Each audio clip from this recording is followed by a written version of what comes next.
घने काले बादलों के बीच में भी कभी कभी कोई रोशनी दिख जाती है और ऐसा ही मसीही सताव के इन काले बादलों के बीच में 25 सितंबर को हमको एक उम्मीद की किरण, एक रोशनी चमकती हुई दिखाई दी है।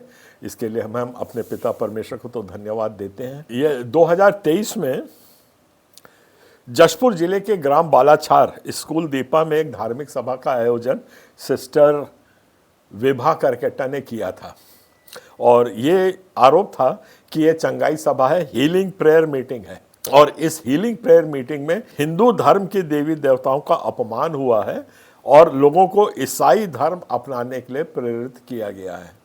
संक्षिप्त में इसमें दो सवाल दूसरे हैं जो मुकदमे पर नहीं लिए गए। वो ये है कि जब धीरेन्द्र शास्त्री जी यहाँ पर भी अपना एक हनुमान कथा करते हैं तो वो भी एक धार्मिक सभा है, तो उसको सब तालियां बजाते हैं, और हम एक धार्मिक सभा करते हैं तो जेल में फेंक दिए जाते हैं। दूसरी बात है कि हिंदू देवी देवताओं को बोल रहे हैं आदिवासी हिंदू हैं कि नहीं, पहले सरकार इस बात को स्थापित कर ले, उसके बाद हम पे आरोप लगाए। अब घटना की पृष्ठभूमि पे जाते हैं। दिनांक 6 जून 2023 को लगभग 8 बजे जशपुर जिले के ग्राम बालाछार स्कूल दीपा में एक सभा आयोजित की गई थी। अभियोजन पक्ष यानी राज्य का कहना था कि इसमें हिंदू देवी देवताओं की निंदा की गई है और यह कहा गया कि हिंदू धर्म में कुछ नहीं रखा है, ईसाई धर्म को अपनाओ तो तुम्हारे सब दुख दर्द दूर हो जाएंगे। ये आरोप उस पर लगाया गया था कि ऐसा उसने कहा है, इसलिए उसके ऊपर यह 295 का मुकदमा चला गया था। पुलिस ने बड़ी तत्परता दिखाते हुए तुरंत उसको अरेस्ट करके जेल में भेज दिया, जिसकी जमानत ली गई और मामला न्यायिक मजिस्ट्रेट प्रथम श्रेणी के पास पहुंचा और जिसमें सरकार की तरफ से कुल 8 गवाह उसमें पेश किए गए थे। मैं सिर्फ 3 गवाह की हकीकत आपको बता रहा हूं कि सच्चाई क्या है और हवा क्या बनाया जाता है हमारे विश्वास के विरुद्ध में, ये आप जानिए। जब गवाहों से सवाल जवाब हुआ तो कलई खुल गई और सच्चाई एकदम खुल के सामने आ गई। प्रमुख गवाह, मैं 3 गवाहों की बात करूंगा, नहीं तो बहुत लंबी बात हो जाएगी। इसमें प्रमुख गवाह दुर्गा देवी, गंगाराम और कृपा शंकर भगत, ये 3 गवाह की मैं बात करूंगा। और दुर्गा देवी ने जब बयान दिया वहां कोर्ट अदालत में तो उसने साफ कहा कि मैं सभा खत्म हो गई थी तब पहुंची थी, पर पुलिस ने उसको लिख दिया कि हाँ ये सभा में थी। दूसरे जो 2 गवाह गंगाराम है उनने कहा कि मैंने घटना को आंखों से नहीं देखा है। जो तीसरा जो भगत जो था उसने बोला कि मैंने हमलावरों के मुंह से यह बात को सुनी है कि देवी और देवता का अपमान हुआ है। उसने खुद विभा करकेट्टा या बाकियों को ऐसा कहते हुए नहीं सुना है। ये थी पूरी सच्चाई मुकदमे की। इस तरीके से हम पे झूठे आरोप लगाए जाते हैं और इनको जेल में बंद किया जाता है और हमारी पूरी स्वतंत्रता छीनी जाती है।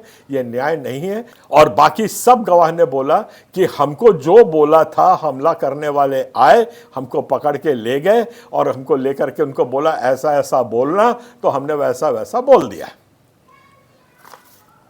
जो कोर्ट ने जो फैसला दिया है उसको मैं शब्द शब्द आपके पढ़ के सुना रहा हूं तो आपको समझ आएगा ये क्या है।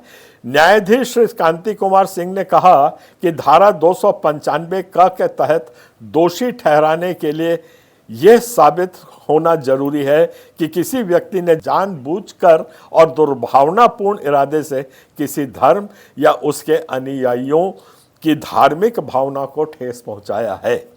लेकिन इस मामले में ना तो कोई ऐसा इरादा साबित हुआ, ना कोई स्पष्ट अपमानजनक शब्द या कार्य अदालत के सामने रखे गए। इसलिए अदालत ने माना कि अभियोजन पक्ष आरोप सिद्ध करने में पूरी तरह से विफल रहा है। दिनांक 25 सितंबर 2025 को न्यायालय ने यह फैसला सुनाया कि आरोपियों ने कोई अपराध नहीं किया है, अतः उन्हें संदेह का लाभ देते हुए बाइज्जत पूरी तरह दोष मुक्त किया जाता है। और सरल शब्दों में इसको समझें कि न्यायालय ने यह कहा कि सिर्फ आरोप लगा देना काफी नहीं है।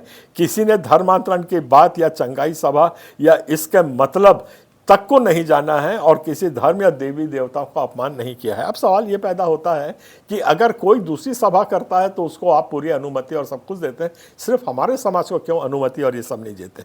ये तो साबित हो गया है कि हमारे ऊपर एक झूठा आरोप लगाया गया था और उनको जेल में बंद किया गया था। अब इन झूठा आरोप लगाने वालों के विरुद्ध में हमको कानूनी कार्रवाई करनी चाहिए या नहीं करनी चाहिए, या आप लोगों का वही रट चलेगा कि आप इनको क्षमा करो और इनको माफ करो क्योंकि बाइबल ने हमको सिखाया, ये आप हमको बता दीजिए। अगर आप इनके ऊपर अगर हम मुकदमा करते हैं और झूठ बोलने वालों को जेल पहुंचाते हैं तो हमारे चर्चों पे फिर से हमला होना बंद हो जाएगा। तो ये फायदा है, ये नुकसान है, आप लोग जैसा बोलेंगे वैसा फॉलो करेगा। मैं इसमें आपको बताना चाहता हूं कि इस पूरे केस में, इस पूरे मुकदमे में छत्तीसगढ़ क्रिश्चियन फोरम का कोई लेना देना नहीं था। हमारा इसमें कोई भी योगदान नहीं था।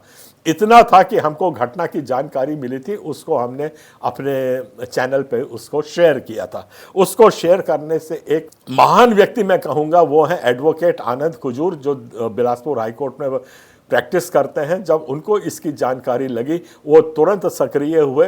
हाई कोर्ट में होने के बाद भी वो निचली अदालत के एक वकील को पकड़े, उनका नाम था आदरणीय दीपक बेग अधिवक्ता जी, जिनको उनने केस दिया, पूरी बारीकियां समझाई कैसे इसको करना है, उनने केस को किया और उस केस को लगातार 2 साल तक आनंद कजूर जी उसको मॉनिटर करते रहे कि अब कौन सी पेशी लगी है, अब क्या हुआ है, अब क्या हुआ है। और उतना ही नहीं मेरे भाइयों, आनंद कजूर जी ने अपनी जेब से पूरा पैसा जो खर्चा था छोटे वकील का वो उनने उठाया है।